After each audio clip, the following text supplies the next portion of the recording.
Hello.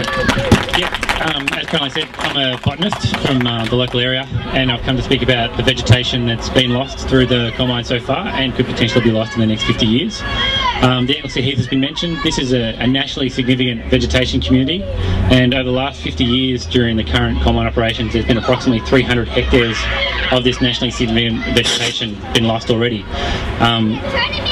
I think it's important just to talk briefly about why it's so important. The Anglesea Heath and Heathlands in general are generally kind of a shrubland dominated vegetation type, and considering the soils and the topography we have here, which is quite unique, it's set up this unique ecosystem that we have.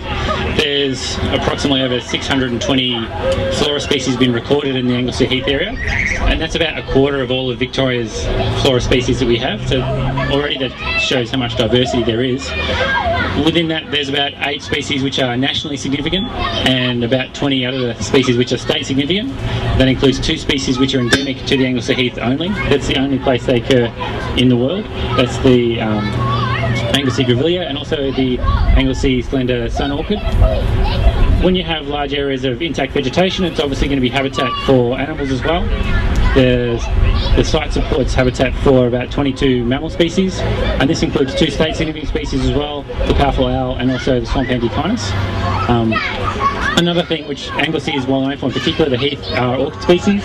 There's over 80 orchid species that have been recorded within the reserve, and this is of interest to orchid enthusiasts across Australia and the entire world. People come from everywhere to see these, and that's about a quarter of the orchid species we have in Victoria, again highlighting the real level of diversity which we have.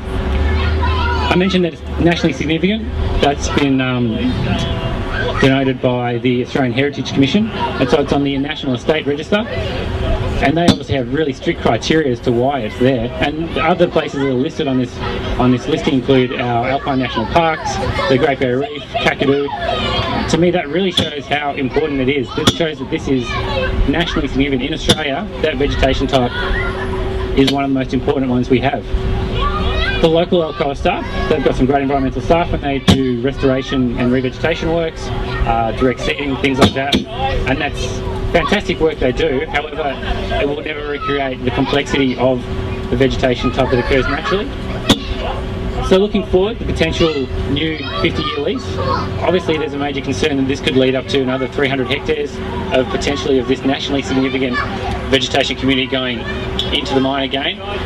There's talk in Parliament at the moment whether or not they have to do an impact environmental impact assessment.